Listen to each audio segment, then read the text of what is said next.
Намрын налар өдрүүдийн тоо цөөхөн үлдсэн хэдий ч 9-р сарын 17-18-ны өдрүүд дулаахан тогтун байлаа. Цагтаа уурхайчдын хот гэгдэж байсан Налай хотын Монгол-Германы хамтарсан ашигт малтмал технологийн их сургуулийн хотхонд Уурхайн салбарынхан хурамжуулсан юм. Энэхүү уурхайг эдийн засгийн үр ашигтай хаахан онол практикийн 10 дахь удаагийн баг хуралд Монголын уурхай байгаль орчны салбарын 200 гаруй төрийн байгууллагын 100 гаруй төлөөлөгч оролцсон бөгөөд хурлыг Монголын Байгаль орчны мэргэжилтнүүдийн холбоо, мэргэжлийн хяналтын ерөнхий газар болон Монгол-Германы хамтарсан ашигт малтмал технологийн их сургууль Налай хотын засаг даргын тамгын газартай хамтран амжилттай зохион байгууллаа. Тус хурлаар Уурхайн салбарын төрийн болон төрийн бус байгууллага аж ахуйн нэгжийнхэн байгаль орчны асуудлыг хөндөн ярилцаж, мэдээлэл солилцдог цаашид хийх ажлаа төлөвлөж, туршлах судаллаа. Өмнөх жилүүдэд нөхөн сэргээлтийн сайн жишээ туршлагыг харуулж танилцуулдаг байсан бол энэ удаа уурхайг үр ашиггүй бодлого төлөвлөгөөгүйгээр хаах нь ямар хор хохиролтой талаар ийхүү 2 өдрийн турш хэлэлцсэн юм. Энэ удаагийн баг хурлаар хаалтын санхүүжилтийг бүрдүүлэх, төлөвлөлт хийх, хэрэгжүүлэх, эдийн засгийн үр ашигтай уурхайг хаах боломж, нөхцөлийн талаар хэлэлцэж, төрийн бодлого шийдвэр гаргахад мэргэжлийн санал зөвлөмж хүргэх уурхайг хариуцлагатай хөгжүүлэхэд хувь нэмрээ оруулах зорилтыг өмнөө тавиад байна. Баг хурлаа оролцогч та бүхэн идэвхтэй байж нийгэмд эерэг өөрчлөлтийг бий болгох өөрсдийн үнэтэй санал санаачлалыг гарган салбарын өмнө тулгамдаад буй Уурхайн үйл ажиллагаанаас байгаль нийгэм эдийн засагт үүссэн нөлөөллийг зөв зохицтойгоор шийдвэрлэх хилцүүлгүүдийг өнөөж хурлаа амжилттай дуусгах гэдэгт итгэлтэй байна. Уурхайн хаалт 2015 баг хурал нээснийг мэдэгдэж хурлын үйл ажиллагаанд амжилт хүсье. Баярлалаа. Сайн байцгаана уу? Хуралд оролцож байгаа мэргэжилтнүүдээ ноёд хадагтаанараа та бүхэндээ энэ өдрийн мэндийг хүргэе. Анх Уурхайн нөхөн сэргээлтийн үзүүлэх сургалт нэртэйгээр 2006 он зохион байгуулагдаж байсан бөгөөд идэвхтэй 10 дахь жилдээ 10 дахь удаага зохион байгуулагдаж байгаа энэхүү хуралд хүрэлцэн ирсэн та бүхэнд баярлалаа. За, хурал хамтран зохион байгуулж байгаа мэргэжлийн хяналтын ерхий газар Монгол-Германы ашигт малтмал технологийн сургууль Налай дүүргийн засаг даргын тамгын газар хотын захирагчийн алба Азийн сангийн хэрэгжүүлж байгаа байгаль орчныг хамгаалахад талуудын оролцоог нэмэгдүүлэх төслийн хамт олон Швейцарын хөгжлийн агентлагийн хэрэгжүүлж байгаа доктортой бичил уурхай төслийн хамт олон талархаж байгаагаа илэрхийлье. За, хурлыг зохион байгуулахад ивент итгэсэн Билтголд компани, Платинум лайн компани, Миреко Монгол дахь төлөөлөгчийн газар, за мөн баялаг бүтээгчдийн холбоо Марс агентлаг ИТВ-ийн удирдлагуудад гүн талархал илэрхийлье. За, өмнөх хуралдаануудын үзүүлэх сургалтуудын үр дүн товчхондоо өмнөх 9 жилийн 9 удаагийн хурлын үр дүн бидний өмнө нээлттэй тодорхой байгаа. Учир нь энэхүү хуралд оролцогчид нь Монгол орны үндсэн бүлээн бүрээс ирж нэг дор цугларч Уурхайн байгаль орчны хамгаалал, нөхөн сэргээлтийн шилдэг туршлагуудыг судалж мэдээлэлээ солилцож ирснээр улсын хэмжээнд Уурхайн нөлөөгөөр эвдэрсэн газрын нөхөн сэргээлтийн ажил эрс сайжирсан байдаг. За, энэ удаагийн хурлыг бид Уурхайг эдийн засгийн үр ашигтай хаахан сэдвийн хүрээнд цоошин концепттойгоор зохион байгуулж байна. Бид өмнөх сургалт хуралдаануудаараа зөвхөн Уурхайн нөхөн сэргээлтийн талаар хэлэлцэж ирсэн бол энэ цаг мөчөөс эхлэн бүгдээрээ Уурхайн хаалтыг зохицуулан шийдвэрлэх асуудлыг хэлэлцэх зүйтэй гэж үзэж байна. Энэхүү хуралдаан хэлэлцүүлгээс бид дараах үр дүн хүлээж байна. Үүнд нэгдүгээрт Уурхайн Монгол улсын хөгжлийг тодорхойлох нь гарцаагүй болсон энэ цаг үед бид хаана хариуцлагатай хамтарч ажиллах, Уурхайн хаалтын үйл ажиллагаанд оролцогч талуудын хамтарсан судалгаа төслүүдийг хэрэгжүүлж Уурхайн эрчимтэй хөгжиж байгаа бүс нутгийн хэмжээнд томоохон төлөвлөлтүүдийг хийх шаардлагатай байна. Бодлогын чанартай шийдвэрийг гаргахдаа богино хугацааны эдийн засгийн ашиг төсөөлөлт бус урт хугацааны мэргэжлийн судалгаа шинжилгээнд тулгуурлан улс орны болон бүс нутгийн доктортой хөгжлийг хангах зүйтэй юм а. 3-дугаарт байгаль орчныг хамгаалах нөхөн сэргээх Уурхайн хөгжлийн явцад бий болсон эдийн засгийн доктортой байдлыг хангах хоорондоо уялдаа сайтай Уурхайн яам болон байгаль орчин ногоон хөгжлийн яамтай байх хэрэгтэй наа. 2006 онд улсын мэргэжлийн хяналтын газар холбооны бүгд найрамдах Герман улсын гео шинжлэх ухаан байгалийн нөөцийн газар хамтран Уурхайн салбар дахь байгаль орчны хамгаалал төслийн хүрээнд Уурхайн нөхөн сэргээлтийн үзүүлэх сургалтыг Уурхайн аймгийн Д.Өлзий сумын зүүн сүдтийн уурхайд зохион байгуулж байжээ. Тухайн үед нөхөн сэргээлт улсын хэмжээнд 3-5% байж, үүнээс хойш үзүүлэх сургалт жил бүр амжилттай зохион байгуулагдаж, оролцогчдын тооч өссөн бөгөөд семинар үзүүлэх сургалтын үр дүнд уурхай дахь байгаль орчны нөхөн сэргээлт 5 жилийн дараа гэхэд 40 гаруй хувьд хүржээ. Энэ үзүүлэлт нь 2014 оны дүнгээр 58% хүрсэн байна. Ингэснээр байгаль орчны эрх зүйн орчин сайжирч, уурхайн компаниуд хууль журмын дагуу нөхөн сэргээлтэд хариуцлагатай хэрэгжүүлдэг болсон нь нөхөн сэргээлтийн үзүүлэх сургалтын 9 жилийн үр дүн гэж үзэж болох хагаад уурхайг эдийн засгийн үр ашигтай хаах тухай хэлэлцэж хэрэгжүүлэх цаг хугацаа ирээд байгаа юм а. За та бүхэнд энэ өдрийн мэнд хүргэе. Энэ өдөр ээлж 10 удаа зохион байгуулагдж байгаа хуралд хүрэлцэн ирсэн та бүхэнд одоо ажлын амжилт хүсье. За энд 10 удаагийн олон улсын хурал энэ жил 2015 оны 6 дугаар сарын эхээр Канадын Ванкувер хотод боллоо. Олон улсын уурхайн хаалтын хурлын зарим сониныг хуваалцъя. За мөн энэтэй холбоотойгоор олон улсад энэ уурхайн хаалтын асуудлаа хаа хүртэл явуулчаад байна уу гэдэг дээр бас зарим зүйлийг ярих гэж бодсон байна.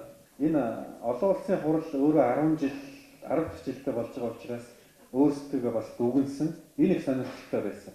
Тэгээ эндээс би нэг илтгэл байгаа. Тэр уурхайн хаалтын талаар SRK-гийн Канада салбарын танилцуулсан илтгэл байна. Тэр энэ илтгэлээр ингэж байгаа. Уурхайн хаалтын талаар энэ гарсан бүх дэлхийд даяар одоо англи хэлээр гарсан бүх илтгэлүүдийг шүүж үзээд тусгай програмаар боловсруулалт хийгээд энэ дэлхийн олон нийтийн танин мэдрэхүй уурхайн хаалттай холбоотой асуудал дээр яаж хувьсаж хөгжиж ирсэн бэ гэдгийг харуулж байгаа. Тэгээд базаад хэлэхэд бол 1870-аас 1940 хүртэлх оныг бол уурхайн нөхөн сэргээлтийн одоо концепт санаа бүрэлдэж бий болсон үе юм байна гэж ингэж базж дүгнэж. Дараа нь 1960 хүртэлх оныг бол эрх зүйн зохицуулалт буюу одоо зарим журам гарч эхэлсэн, зарим хуулиудад уурхайн хаалттай холбоотой асуудлууд бас багасаар тусаж эхэлсэн үе гэж байна. За 1960-аас 70 оныг бол иргэдийн эсэргүүцэл гарч тэрний дагуу уурхайн хаалттай холбоотой асуудлыг одоо улсынхаа хэмжээнд шийдэж эхэлсэн үе гэж ингэж үзэж байна.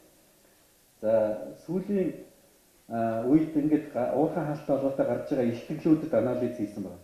Энэ 1960 оноос 2010 он хүртэл хэдэн ширхэг илтгэл одоо олон улсад нөгөө товхимлуудад хэвлэгдэж гарсан байна вэ гэж харахаар ерөнхийдөө 1950-60-70 онуудад бараг байхгүй байжгаад тэгээд 1980-ад оноос эхлээд өсөж эхэлсэн байна.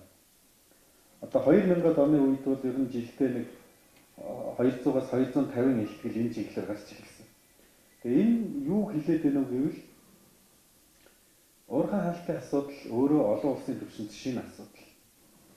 1990-с 2000 онд ярьж эхлээд одоо илүү хүмүүс байнга ярьдаг болж хэвшиж байгаа асуудал. За энэ их сонирхолтой. Мөн нөгөө 1960-аас одоогийн 2010 он хүртэл хэлцэгчсэн илтгэлүүдийн сэдв нь юу байсан гэж. Тэгэхээр тэр ногооноор харагдаж байгаа нь бол 100% одоо 1960-70 оны үед 100% бүх илтгэлүүд бол дандаа нөхөн сэргээлт гэж ярьдаг байсан. Тэгснээр 1970 оноос тэр улбар шар орж ирж байгаа. Энэ бол уурхайн хаалт гэж ярьж эхэлж байгаа гэсэн үг. Тэгээд нөхөн сэргээлт гэж ярьдаг юм нь бол одоо буурсаар одоогоор ингээ харахад бол нэг нийт энэ сэдвээр ярьж байгаа ярианы 30 орчим хувь нөхөн сэргээлттэй яриад бас нэг 40-50% нь хаалттай яриад тэгээд тэр шараар харагдаж байгаа сүүлийн үед хаалтын дараах сөрөг нөлөөллүүдийг бүр мөсөн байхгүй болгох талын илтгэлүүд яригдж эхэлж байна. Одоо сүүлийн үед хүмүүс яаж хэлж гэнэ үү гэвэл хаалт өөрөө байнга ярьдаг сэдв болж үрж байгаа учраас бүр хаалтын дараах асуудлууд энэ чинь бас хаалтын дараа янз бүрийн эрсдлүүд байна. Энийг яаж ярилцахгүй гэдэг рүү ярьж хэлж байна. Ямар төрлийн металл ашигт малтамлаар илтгэлүүд их тавигдаад байна вэ?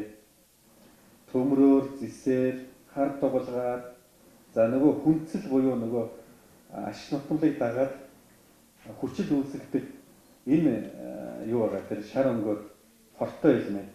За тэр селени гэх мэт ингээд ийм хүнд металлууд болон хортой элементүүдийн нөлөөлөл хаалтын дараах энэ сэдвээр бас их ярьж эхэлдэг болсон байна. Хаалтын аюулгүй байдлын асуудлаар хэр олон ихтгэл байна уу? Хаалтын нөхөн сэргээлтийн асуудлаар хэр олон ихтгэл байна уу? Хаалттай холбоотой усны асуудлаар хэр олон ихтгэл байна уу? Гэх мэт ийм зүйлүүд байгаа. Хаалттай холбоотой хаягдлын долгигийн асуудлаар хэр олон ихтгэл байна уу? Тэгээд энэ нөгөө эхэндээ нөгөө 60-аад он явж байгаад сүүл рүүгээ одоо 2010-15 он ороод ирж байна. Тэгэхээр энэ зохион байгуулагчдын зүгээс миний энэ илтгэлийг PDF файл болгоод энд оролцож байгаа бүх хүмүүс рүү имэйл хаягаар нь тараана гэж би ойлгож байна. Тийм учраас энэ яг ямар байдлаар энэ олон улсын түвшинд илтгэлүүд ер нь уурхайн хаалтын асуудлууд яригдаад байна уу гэдэг тэр үед нэлээд хүмүүс ойлгомжтой байна. Дараагийн слайд.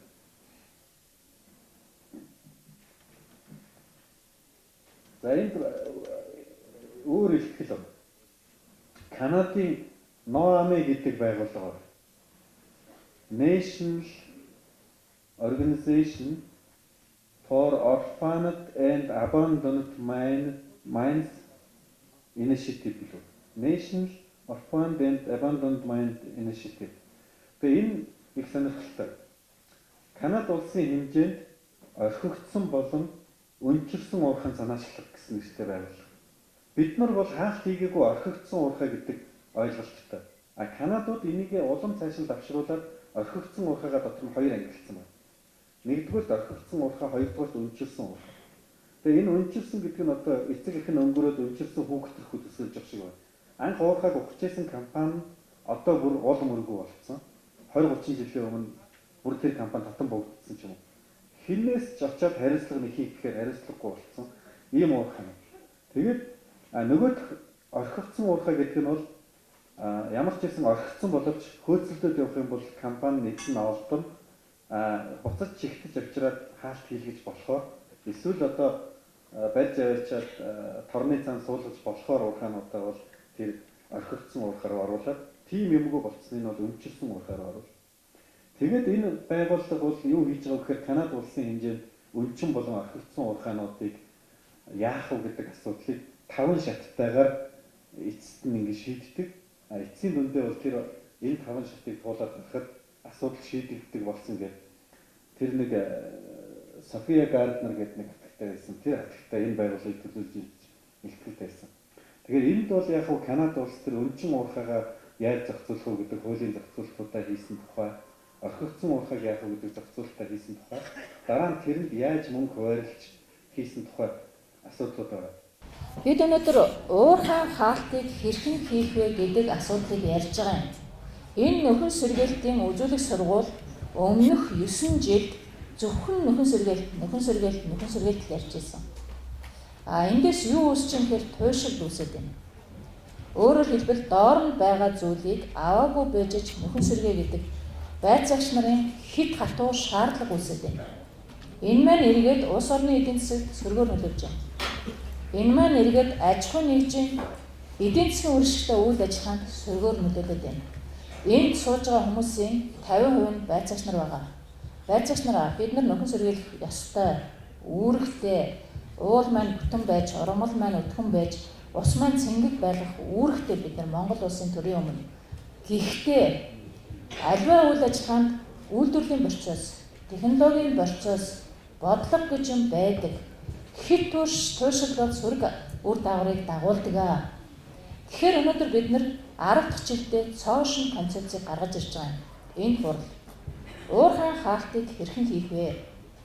Яаж бид уурхайн хаалтыг хийх ёстой вэ? Өнөөдөр бид энийг ярихгүй бол оюу толгойг налах болгож үлдээмээргүй юм. 5 толгойг налах болгож үлдээмээргүй юм. Чанха макийг налах болгож үлдээмээргүй юм. Би өнөөдөр мэргэжлийн хүний хувьд айгаад байна. Монгол улс маань өнөөдөр бид дуурахгүй бол, өнөөдөр бид мэргэжлийн зүгээс сигнал өгөхгүй бол энэ процессыг мэдэхгүйгээр 20 жилийн дараа 30 жилийн дараа улс даяараа налахын балгас шиг опсын барьттай үлдчихийдэй гэж. Тийм учраас энэ хурлыг зохион байгуулах гэж асар их хүч, хөдөлмөр, цаг гаргаж зохион байгуулж байгаамаа. Бид 9 жил нөхөн сэргээлтийг урай болгож явсан, лоозон болгож явсан. Монголчууд одоо сэрмээр байна. Бас нэг хийрдлээсээ салмаар байна. Одоо бид эдийн засгийг өөрчлөлт болгоё. Танаад ажиллаж байгаа аймгийн уулуурхай эдийн засгийн уршигтай байх ёстой. Хүн эдийн засгийн ашигтай байж хүний ажилтай болгох юм байна. Эдийн засгийн ашигтай байж байгалаа хамгаалдаг юм байна. Яг энэ зарчмыг барья хаана мэргэжлийн түвшинд. Тавих шаардлага хинч хүлээн зөвшөөрөхөөр мэргэжлийн түвшинд тавья. Уул уурхайн үйл ажиллагаа эрхэлж байгаа компани хинч хүлээн зөвшөөрөхөөр мэргэжлийн түвшинд ажиллая. Энэ уурхайн хаалтын төлөвлөлт гэдэг зүйл хэрэгтэй байна. Зүгээр энэ хурлаас гарах гэдэг нэг зүйл, нэг ID, нэг зүйл бол хаалтын сан гэдэг юмыг бий болгоё гэж. Хаалтын сан бий болгохдоо уурхай эхлээд үр ашигтай, эдийн засгийн үр ашигтай явдаг гэнэлтэй удар тусам эдийн засгийн үр ашиг буурдаг гэж байна. Энийг бол одоо энэ сууж байгаа уурхай мэргэжилтнүүд бүгд хүлээн зөвшөөрөх байх. Эдийн засгийн үр ашигтай үедээ хаалтын санг бүрдүүлэх эрхийг аж ахуй нэгжид өгье. Аж ахуй нэгжид өгье. Дарамт биш шүү аж ахуй нэгжээ. Одоо энэ дээр Англи Американы гарант гарч ирнэ. Улаан цэнхэр хөхөөр үзүүлсэн. Өчигдөр тэрийг та нар нэг тийм тооч харахгүй байх шиг санагдсан. Тэгэхээр уурхайн хаалтын санг бүрдүүлэх эрхийн эрх зүйн орчныг бий болгож чадах юм бол хаалтын санг бүрдүүлж байгаа мөнгийг татвараас чөлөөлье. Аж ахуй нэгжүүд дуртаяа хийн. Дээрээс нь хаалтын санг амьд байлгая. Нөхөн сэргээлтийн барьцаа мөнгө шиг 9 тэрбум төгрөгийг улс чиглэж чаддаггүй, аж ахуй нэгж чиглэж чаддаггүй, хүүч тооцогддаггүй, хэдэн оны хийсэн 200 мянга бай. Тэр үед 200 мянга бол нэг аж ахуй нэгжийн нөхөн сэргээлт хийх мөнгө байж. Одоогийн 200 мянга бол нэг хоолны мөнгө болчиход байна. Ийм үхмэл, ийм арчаагүй тогтолцоог бид нар бий болгомооргүй байна. Хаалтын сан бол амьд баймар юм. Тэр дараагийн нэг зүйл хаалтын сангийн хөрөнгийн төвлөлт заавал Монгол улсад байх банк санхүүгийн тогтолцоог бид нар бий болгомоор байна. Тэгж журмалмаар байна. Тэгэхгүй бол Rio Tinto, Англи Американ та нар харж байгаа өчигдрийн тавьж байгаа гэдгийг дэлхийд даяар уул уурхай ажилласан компаниуд Канадад, Австралид, Америкт байрлуулна. Тэр мөнгө Монгол улсад үр ашиг өгөхгүй. Ийм гурван зарчмыг бид нар яаж энэ одоо эрх зүйн журмыг бий болгох уу гэдэг юм дээр ухаанаа уралдуулмаар байна. Энд өнөөдөр дандаа мэргэжлийн хүн цугларсан гэж бодож байгаа. Ганцхан хурлаар асуудлыг шийдэггүй гэж ярьдаг. Үгүй байхгүй юу? Дан мэргэжлийнхэн ганцхан цэгтээр төвлөрөөд ярихад хамгийн зөв шийдэл гарч ирнэ.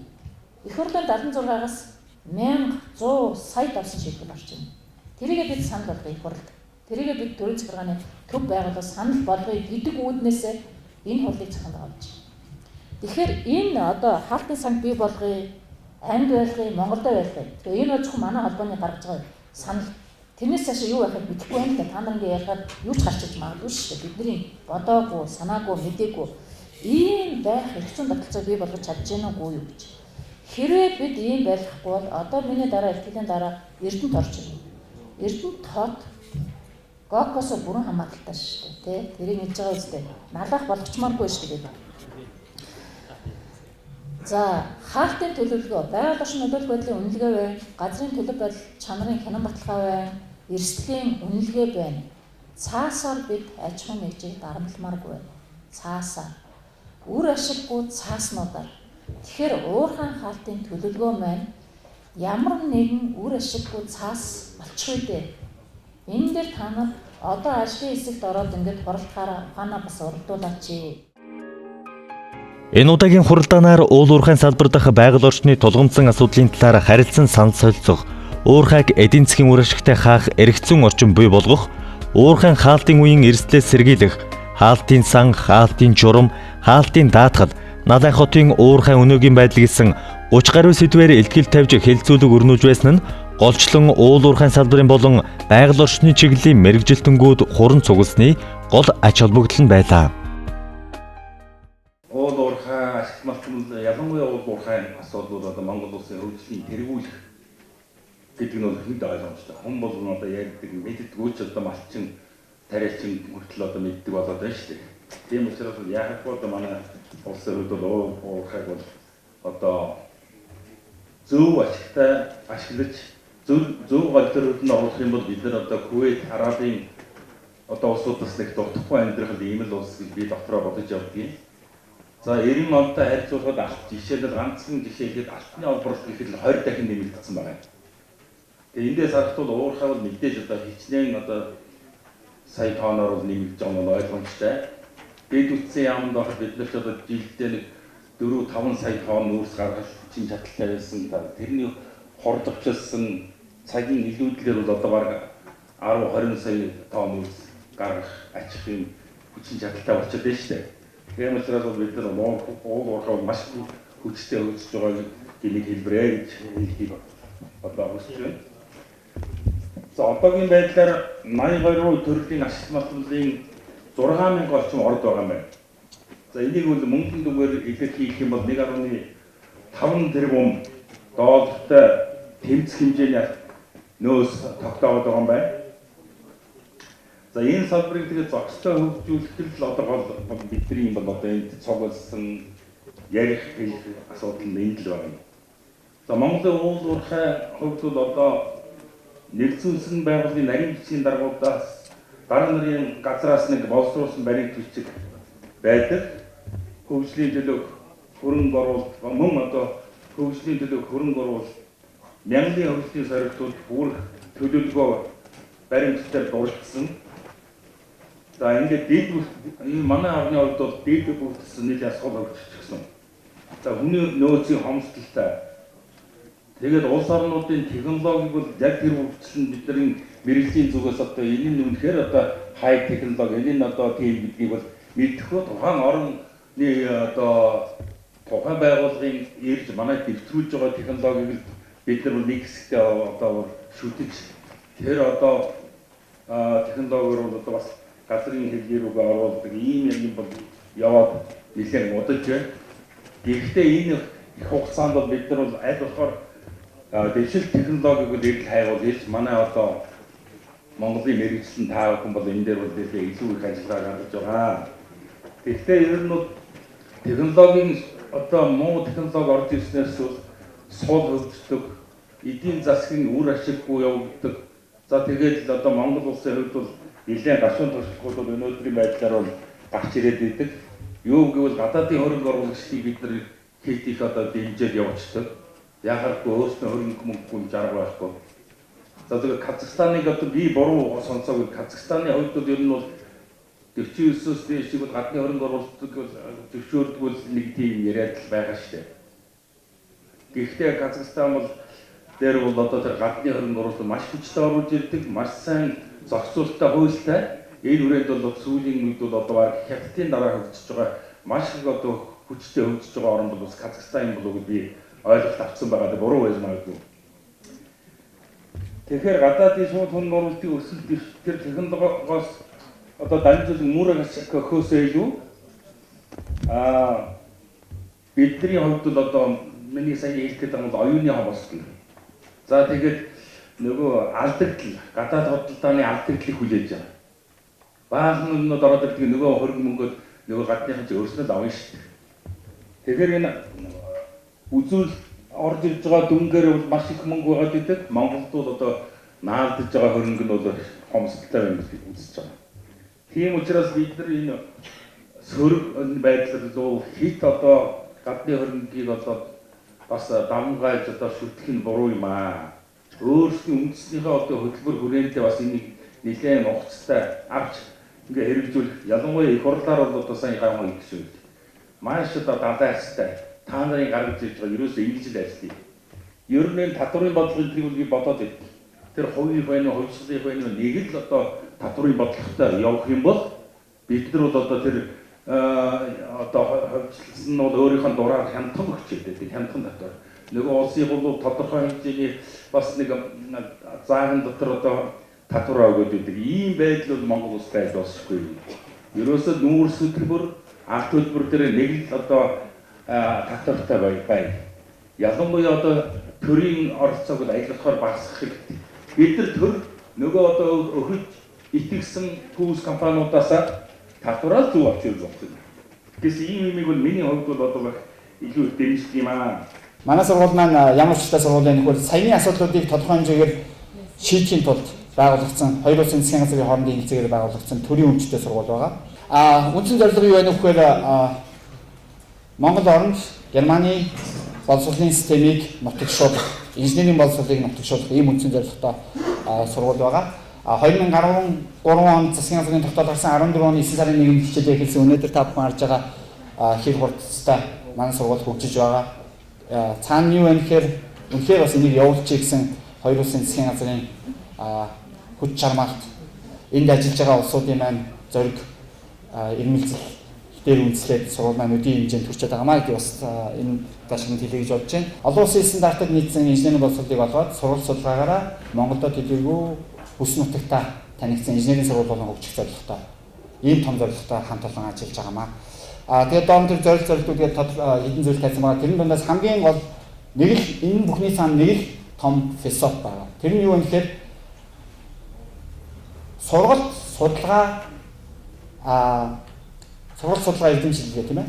Тэгээд үйлдвэрлэл. Энэ гурван юмыг холбосон боловсролын системийг Монгол оронд үүсгэе гэсэн том философи явж байгаа. Үндсэн зорилго нь бол тэрийг гэж ойлгож болно. 2015 оны 3 сард төсөл хөтөлбөрөөс баялаг үлдээжлийг дэмжих холбоо маань үүсгэн байгуулагдсан. Төсөл хөтөлбөр явж байгаа. Одоо энэ нийгмийн захиалга баялаг үлдээгчдийн маань төсөл сонирхлоор бол баялаг үлдээгчдийг дэмжих холбоо байгуулагдсан. Одоо манай холбоонд бол нэг албан ёсоор 600 гаруй баялаг үлдээгч үндэсний үйлдвэрлэл маань одоо албан ёсоор эссэн 5000 гаруй дэмжигчдийгээр одоо ингээд үйл ажиллагаагаа Монгол орн даяар явуулж байна. Энэ хугацаанд бид баялаг үлдээгчтэй алдаршуулах 2 томоохон үзэсгэлэн яамгийг зохион байгууллаа. Төсөл хөтөлбөр болон холбооны үйл ажиллагаа инхүү гэрэг хийх тусам мал зэрэглэлийн дунд үйлдвэрлэл эрхлэх сонирхолтой үйлдвэрлэлээ өргөжүүлэх хүсэлтэй хэлбэг байгааг тэднээс ирсэн саналаас харж бодохоор байна. За одоогийн байдлаар Монгол орны баялаг үлдээгчдийн их нь хүнс хөнгөн үйлдвэрийн түвшиндэл явж байгаа. Гэтэл би Монгол орны байгалийн нөөц баялагын цөөн хилэн тодорхой тогтоогдсон тоог сая дурдсан. Бид яагаад төмрийн хөдөлтэй хэрнээ дан төмөрлөгийн үйлдвэрийн баялаг үлдээгч байж болохгүй байна вэ? Бид яагаад хангалттай нүүрсний нөөцтэй хэрнээ эрчим хүчээ хөрш орноос импортлож байгаа вэ? Хил дагнсан цахилгаан станцууд барьж эрчим хүчээ хоёр хөрштэй экспортлох баялаг үлдээгч байж болохгүй гэж үү? Зис модуудын газрын тосноос ямар ч баялагийг бүтээгээд Катар, Кувейт, Эмират шиг баян улс байж болно. Төмрийн хөдөлгөөний нөөцтэй манай улс арматур барилгын төмөр хийцээ үйлдвэрлэж гадууш экспортлож яагаад болохгүй гэж бид байгалийн баялагийг ухахад биш баялагийг бүтээхэд хөрөнгө оруулж гадны хөрөнгийг зөв газар нь татаж яагаад болохгүй гэж чадах юмаа өөрсдөө хийж чадах баялагаа өөрсдөө бүтээж гадагш нь экспортлож дэлхийн эдийн засаг дэвших байр сууриа Монгол улс эзэлмээр байна. Харин эдийн засгийн боловсролын тээврийн технологийн хувьд чадахгүй зүйлдээ энэ дэлхийн эдийн засгаас мөнгө хөрөнгө оруулалтаа татаж аммаар байна. Гэхдээ хөрөнгийг баялагыг зөөхөд бус баялагаас эдийн засгийн эргэлтэнд орох баялаг бүтээхэд татмаар байна. Нөгөө талаас уулуурхаа дагсан боловсрол үйлдвэрүүд тэдгээрийг дагсан кластерын системээр бусад жижиг үйлдвэрүүдийг хөгжүүлэх нь чухал байна. Уурхайг эдийн засгийн үр ашигтай хаах нь онол практикийн 10 дахь удаагийн баг хурлын оролцогчид хурлын эхний өдөр үндсэн хөтөлбөрийн дагуу хуралд оролцохоос гадна хурлын үеэр зохион байгуулагдах үзэсгэлэнг үзэж орхигдсон уурхайн талбайтай танилцах хээрийн аялал хийсэн бөгөөд Налай хотын Уурхайн аврах анги үзүүлэх тоглолт хийсэн нь тун сонирхолтой байлаа. Бодлогогүй уурхайн хаалтын нэг жишээ болох Налайхын уурхайн. Тус уурхайн Монгол улсын анхны уурхайн. Удахгүй 100 жилийн ойн болох гэж байгаа. Гэтэл ил уурхай бодлогогүй орхигдсон уурхай. Нэгэн цагт төм түжигнэж бум бужигнан ажил ундарч байлаа. Одоо эзэнгүй ил хул бадгас. Үүнийг дахин давтахгүйгээр хаалтын бодлогоо зөв тодорхойлж хэрэгжүүлвэл эдийн засгийн үр ашигтай байж оршин тогтнох боломж бий болж байгаа юм а. Манайх бол ер нь геодез зураг зүйн үйл ажиллагаа явуулдаг.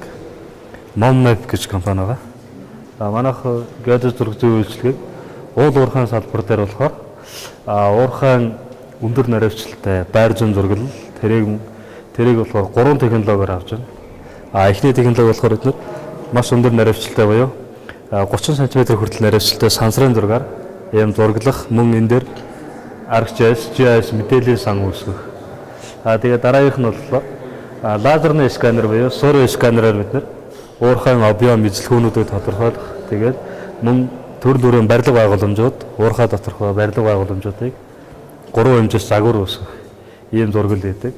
Гуравт нь болохоор юуны нисгчгүй алсын удирдлагатай онгоц буюу дроноор өдөр агарын зургал хийдэг. Агарын зургалаар маш өндөр наривчлалтай агарын зургалаар 3 хэмжээс загвар үүсгэх тийм зурглалын ажлуудыг хийдэг компани байна. Хэмжлэлийн багаж тоног төхөөрөмжлөөр манайх энэ Швейцарын Leica гэдэг фирмийн одоо энэ геодезийн багаж тоног төхөөрөмж үйлдвэрлэлээр дэлхийд тэргүүлдэг энэ Leica-гийн бүх багаж тоног төхөөрөмжийг ашигладаг. Тэгээ энэ болохоор лазерны сканер, GPS-ийн хүлээн авагч, тэгээ бусад нарийн хэмжилтийн бүх багажууд. Манай хамгийн том хэрэглэгчид бол нөө оюутлогоо уурхай. Оюутлогоо дээр манайх лазер юуны Leica фирмийн мониторингийн багажуудыг суйрлуулад уурхайн хяналтын багажуудыг одоо ажилуулад явж байгаа. Бид одоо ер нь зүгээр одоо энэ нүүрсний гол нөөц бол яг юун дээр одоо энэ яг одоо бидний зогсож байгаа энэ төв талбай хэсгийг нь бол үндсэндээ олборлоод дуусгацсан. 2 жигүүртэй нөөц нь үлдсэн байгаа байхгүй. Тэр 70 сая тонн гэсэн. 70 сая энэ одоо 58 сая нь болохоор яг эдийн засгийн ашигтай нөөц нь байгаа байхгүй. Гэтэл тэрийг одоо цааш олборлож болох одоо болцоо байгаа. Гэтэл одоо тэрнийг бид нар одоо ингээд яг тийм одоо налахын нүүрсний тухайн үеийн олборлож ирсэн тийм том хүчин чадалтай одоо арай том хүчин чадалтай тийм уурхай газрын гүний уурхай байгуулад ажиллах дээрээс болохгүй гэх тал байхгүй. Нөгөө бүх нөөц нь бэлэн байж байгаа. Тэр битийг л одоо ингээд би та нар одоо ингээд зөвхөн энэ газрын дээрх та нарын барилга байгууламжийг харж байна. Одоо газрын дор бол маш их юм байгаа шүү дээ. Бид нар одоо ингээд яах ч баг нэг комплекс нь бол тухайн 80 сая төгрөгийн үнэтэй комплекс байсан байхгүй. Тэгэхээр 3-4 комплекс тэнд газрын дор байж. Тэр нэгийн одоо зах зээлийн ханшаар бодоод үстэй. Тэгэхээр ч баг 80 тэрбум төгрөгийн үнэтэй нэг комплекс. Гэтэл одоо тэрний нааш дамжуулаад одоо гаргадаг 5-6 тийм одоо метр урттай тийм лентэн дамжлууд яг монтажтай тэр чигээр зогсож байна. Бүх юмнууд нь ерөөс ганц чирхэг боолтч аваагүй бид нар тэр газрын гүнээс бол. Тухайн үедээ бол бид нарыг бол зүгээр одоо энэ консервац тавьж гин энэ уурхайг. Тэгээ дараа нь одоо нэг болцоотой эдийн засгийн сэргийлсэн үедээ нийцнэ гэсэн ийм юугаар ингээ хаасан. Бид нар бол уг нь хаалгахгүй гэж хэлсэн л дээ. Монгол улсын анхны аж үйлдвэрийн ууган боломжийг бий болгож идүүгээ юм балгас болсон налах маань үнэхээр өнөөдөр Улаанбаатар хотыг бол гэрэлгээрээ тижээж тэтгэж 70 жил гаруй хугацаанд Улаанбаатар хотын хөгжил дэвшлийн суур байж болсон бүхий л албан байгууллагууд, бүхий л одоо төрийн байгууллагуудын одоо үйл ажиллагааг дэмжиж ирсэн юм а. Зах зээлийн нийгмийн шилжилтийн үед одоо надах дөрвөн бас хүн давлгаа очиж 1992 онд одоо гадны хөрөнгө оруулалтаар хуучнаар зөвлөлтийн хөрөнгө оруулалтаар ажиллаж уурхай маань бас дампуурлын байдал орж 95 онд өмчүүлжлийн буруутай үйл ажиллагаанаас болж энэ уурхай маань хаагдсан. Налахын уурхай эдгээр газарт одоо орон нутгийн виз рүүгээр лиценз зөвшөөрөл замраагүй тогтоогддог. Шинжлэх ухааны үндэслэл машины нарийн зураг төлөвлөгөөгүйгээр малтлын улсны улмаас уул геологийн нөхцөл улам бүр одоо алдагдаж нэлээдгүй хүндрэлтэй байдал тулгарсан юм а. Манай надад зөвхөн одоо ашиглалтын тусгай зөвшөөрлөлтөй 30 гаруй аж ахуйн нэгжүүд ажилладаг. Тэрнээс тийм зөвшөөрөл авсан байдгийг. Үүнээс одоо 3 одоо аж ахуйн нэгж өнөөдөр үйл ажиллагаа явуулаад байна. Явуулж байна. Жишээлбэл одоо тэр зоогийн их жиншин таан Сатурн Брокрес гэсэн ийм одоо 3 газар үйл ажиллагаа явуулж байгаа юм байна. Мөн уулын ажлын төлөвлөгөө тээж боловсруулах зэрэг баримтчих материал бүрдүүлэхэд бол нэлээдгүй саад хугацаа бас зарцуулагддаг. Энэ бол одоо бас ажиллаж байгаа хүмүүс бол нэлээд хүндрэлтэй байдаг юм байна. Одоогоор бол зөвшөөрөлгүйгээр 50 гаруй одоо амт цаанууд бас надад үйл ажиллагаа явуулж байна. Дүүрэлцлийн 2015 оны 15 онд одоо эдгээр уурхад одоо хууль бусаар үйл ажиллагаа явуулж байгаа талаар үзлэг шалгалт хийж хаах өндөр үйл ажиллагаа явуулж байгаа зарим нөхдүүдтэй одоо хуулийн байгууллага шийдвэрж эдгээр хүмүүсийн буруутай үйл ажиллагааг таслан зогсоох зэрэг арга хэмжээний авсны улмаас надад дүүрэгт маань бас хүн ам бас нэлээдгүй энэ уурхайд бол эрсдэж амиа алддаг байсан. Тэдгээр хүмүүсийн одоо гашуун туршлагыг одоо бид нар гашуун одоо тэр амьдралын тэр хар зүйлүүдийг бол ойлгох зорилгоор бол нэлээд байж зохиож одоо энэ гарч байгаа аваар услыг бол бид нар бас нэлээд зогсоож чадсан. Жилд бол одоо нэлээд олон хүн насвардаг байсан. Ер нь 25-аас 28 хүн насвардаг байсан энэ уурхайд маань бас анхаарал татамж тавихгүй болохгүй байсан. Ингээд дүүргийн засгийн ажлыг авсан цагаас эхлээд энэ уурхай ажиллагаанд бол бид нар одоо анхаарал тавьж бас энд ажиллаж байгаа хүмүүстэйгээ бас хөдөлмөрийн гэрээ явуулж, уруулсан гэрээгээр жижиг хэмжээний үйл ажиллагааг өнөөдөр хүртэл явуулж ирлээ. Уурхайн мэргэжилтнүүдийн чиглэлээр арга хэмжээтэй болж байгаа энэ арга хэмжээ бас чухал арга хэмжээ. Тэгээд таахын зохион байгуулагчид ажлын өндөр сайн бид энэ өндрөөс хүсэн өрөөё. Энэ хурал болж байгаа надад дөрөвт бол Монгол улсын уурхайн салбар үйлчлүүлсэн 93 жилийн ойр нададны уурхайг ашигласан 100 жилийн ойр өмнөх нь болж байгаагаараа онцлогтой. За би нэмийн хувьд нэгдүгээр энэ тойргоо сонгосон улсын хөрөнгөний гишүүн нөгөө талаас өмнө нь энэ салбарт ажилласан учраас бас энэ арга хэмжээд бол ашиг үйлчлэгч төрийн бас байгууллагын зүгээс хамтарч ажиллах самтыг хүлээж аваад ингээд оролцож байгаа юм тэмдэглэлт таатай байна. За Надлагын юусны уурхай байгуулсан 100 жилийн ойр 12 дугаар сарын 25-нд тэмдэглэн хүргэхээр нийт эрдэнэ төлөвчдийн хурлаар шийдвэр гарсан юм байна. За энэ уурхай 1962 онд байгуулагдсан нэг таахан мэдж байгаа. За Надлаг хотын хөгжлөөр Надлаг дүүргийн уурхайтайгаа холбоо одоо салшгүй холбоотой. Манай үеийн уурхайч гэдэг Монгол улсын эдийн засгийн нийгмийн хөгжил Надлагын уурхай гүйцэтгэсэн үгийг олон нийтэд цогцон таниулах бас чухал ашиг үйлчлэлээр хэмжээ болж байна гэж үздэг байна. За бид энэ нөөцийг бичлэг хаагаар олгож байгаас гадна бас Надлаг дүүргийн шинжилгээний засгийн газрын үед Герман Монголын хамтарсан уурхай технологийн дээд сургууль байгуулагдсан бас чухал арга хэмжээ болсон гэж бодож байна. Монгол улсын эдийн засгийн нийгмийн хөгжил голох нөлөө үзүүлдэг уурхай салбарын тогтвортой хөгжлийг хангах төр олон нийтийн байгууллага мэргэжлийн холбоо тэдгээрийн хамтын ажиллагаа чухал хөрөнгөний оруулалт байлгийн нэг тул жишээ нь энэ хурал юм аа гэж нэмэгдмээр байна. За уурхай салбарыг тогтвортой хөгжлийн үйлчлэлээр хариуцлагатай уурхай жасмал нийтийн үйлчлэл хөгжүүлэх нь бидний өмнө тавигдаж байгаа томоохон асуудал юм аа. За энэ өнгөрсөн хугацаанд 19-14 оны хугацаанд Надлаг Баян зэрэг дөрөв эсвэ 3 сонгогчдын гишүүний хавь засгийн газрын гишүүнээс гишүүнээр ажилласан. За энэ салбар бол хөрөнгө оруулалт ихээр шаардлагатай энэ салбар. Тийм учраас эргэцэн орчныг доктортой ойлгомжтой өртөх чадвартай байлгах чиглэлд голхон анхаарч ажилласан гэж хэлэх байна. За анхудаа эцвэжийн салбарт баримтлах урт хугацааны бодлогоо болсон. За мөн ажлын үйл ажиллагааны тусгай зөвшөөрлөлийн хуульд өөрчлөлт оруулах тухай газрын тосны бүтээгдэхүүний тухай дэвсгэр төлөх бодисийн хэрэгслийн эргэлтийн хяналт тухай тавих тухай төгөөмөл тархстай ашиглалтын тухай ашиглалтын тухай хуульд өөрчлөлт оруулах. За олон жил яригдсан газрын тосны тухай хуулийн шинжилсэн найруулга давталтай хууль бол сайн хууль энэ хуулийнхаа хэрэгжлийг хангахад дагаж үлдэх журмын тухай хууль гэдэг юм хуулиуд батлагдсан гэж хэлэх байна. За энэ үр дүнд бол уурхай салбарын эрхлэн арчин давталтай үзэх чадвартай басны дахин тэмдэглэе. За өнөөгийн байдлаар бол уурхай салбарт бас дараах эерэг үр дүн гарсан байгаа.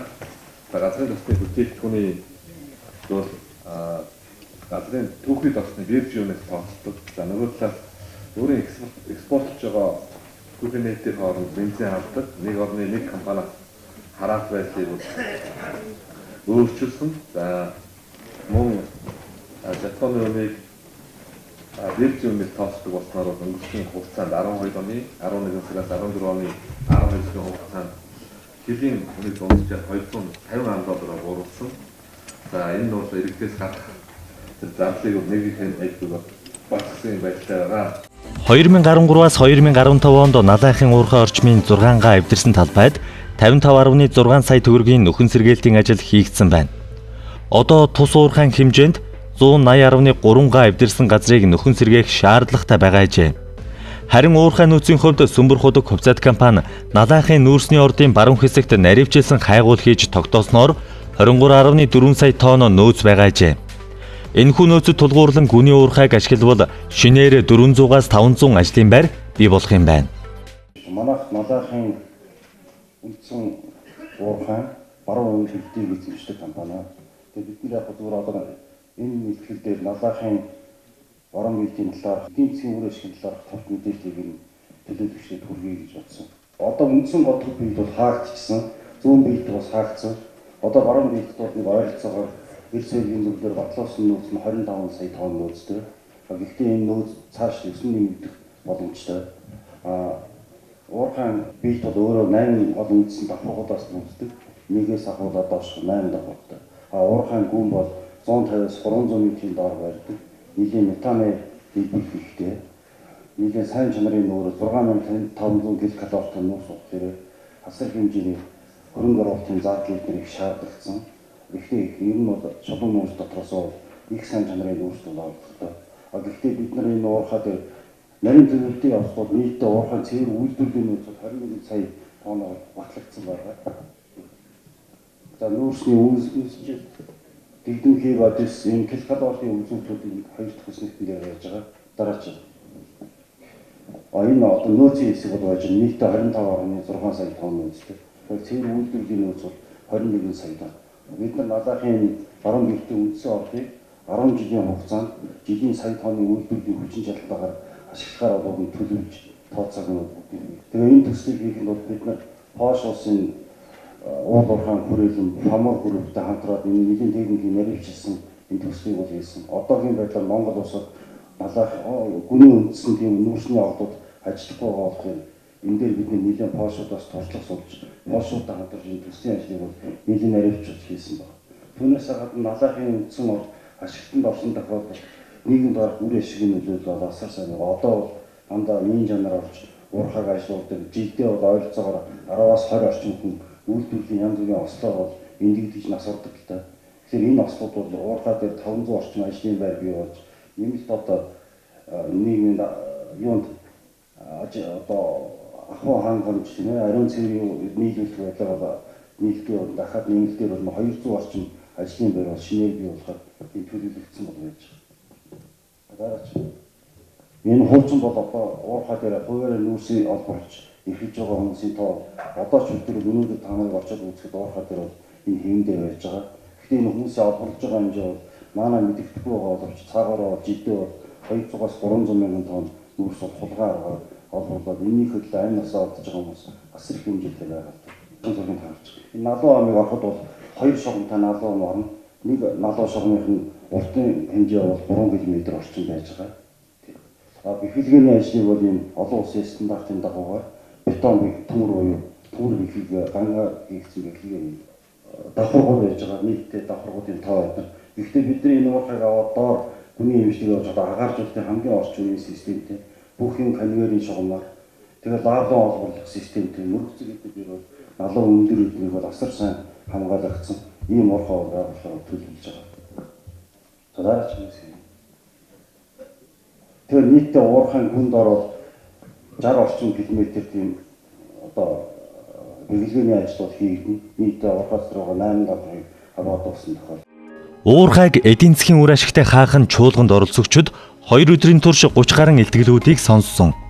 Үүн дээр үндэслэн салбар хуралдаанууд болж Налайхын уурхайг нийгэм эдийн засгийн үр ашигтай хаах боломж, эрх зүйн зохицуулалт, Налайхын уурхайг байгаль орчинд ээлтэй хаах боломж, түүний эрх зүйн зохицуулалт, мөн Налайхын уурхайн хаалтын төлөвлөлт хийх аргачлал гэсэн 3 асуудлаар хилцүүлэг өрнүүллээ. Уурхайн хаалт 10 дахь удаагийн хурал 2 дахь өдрөө үргэлжилж байна. Өчигдөр өдөр болон өнөөдөр үдээс өмнө бид нийтдээ уурхайн хаалттай холбоотой асуудлаар 30 гаруй илтгэл хилцүүллээ. За нийт оролцогчид маань эдгээр илтгэлүүдийг сонссон. Энэ дээр бол одоо хүмүүсийн ойлголт бол нэг жигд болсон байгаа гэж найдаж байна. Үүн дээрээ үндэслээд хоёрдугаарт манай энэ хурал зохион байгуулагдж байгаа газар бол онцлог. Одоо налайхын их уурхайн ажиллаж исэн налайх дүүрэгт болж байгаа. Тийм учраас энэ налайхад энэ уурхайн хаалттай холбоотой асуудлууд дээр ер нь ямар шийдэл байж болох вэ гэдэг дээр нийгмийн асуудал, байгаль орчны асуудал, ажлыг төлөвлөж хийх асуудал гэсэн 3 чиглэлээр нийт оролцогчд маань 3 салбарт хуваагдаад дотроо хилцэж байна. Тэгээ энэ хилцүүлгийн дүнд бол одоо хүмүүсийн зүгээс төрөл бүрийн санаа оноо гарна бах. Эдгээр санаанууд нь хурлын нэгдсэн дүгнэлт зөвлөмжөнд тусгалаа олно гэж найдаж байна. Монголын Байгаль орчны мэргэжилтнүүдийн холбооноос энэ жилийн зохион байгуулж байгаа Уурхайг эдийн засгийн үр ашигтай хаах нь 2015-ын үйл ажиллагаан дээр анхудаа ногоон уурхай буюу грин майнинг шагналтыг гардууллаа. Цаашид жил бүр ногоон уурхайг уламжлуулган шалгаруулж, шагналт хүрсэн уурхайг олон улсын грин майнинг шагналд оролцуулахаар тус холбооноос зорж байгаа юм байна. За анх 2006 онд Уурхайн нөхөн сэргээлтийн үзүүлэх сургалт нэртэйгээр зохион байгуулагдсан энэ хурал маань энэ жил 10 дахь жилдээ 10 дахь удаага амжилттай зохион байгуулагдаж байна. За энэ жилийн хурлын онцлог бол бид Уурхайг эдийн засгийн үр ашигтай хаах нь гэсэн сэдвийн дор явуулж байгаа. Мөн Уурхайн хаалт гэсэн одоо асуудлыг илүү их одоо өргөн хүрээнд ярилцаж ингэж явагдаж байна.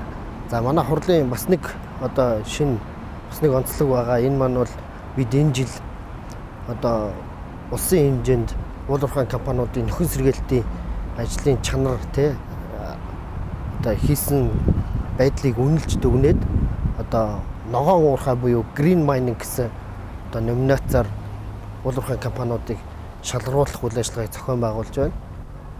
За энэ маань бол энэ жил бид нар грин майнинг гэсэн номинацаар шалгаруулахын тулд 21 аймагт одоо тухайн орон нутгаас одоо нөхөн сэргээлтийн ажлыг маш сайн гүйцэтгэсэн гэсэн одоо 3 аж ахуйн нэгжийн саналыг ирүүлээч гэсэн юм алтан тоотыг бичгийг хөрвүүлж бид нар аймагуудаас хариу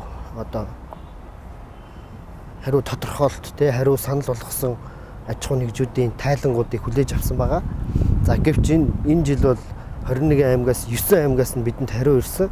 9 аймагаас ирэхдээ тэрний 6 аймаг нь бол одоо манад одоогоор одоо шалгаруулалтанд санал болгох аж ахуйн нэгжтэй нөхөн сэргээсэн тим юу бол байхгүй байна гэж ирүүлсэн. 3 аймагаас нийт 9 тайлан ирсэн байдаг.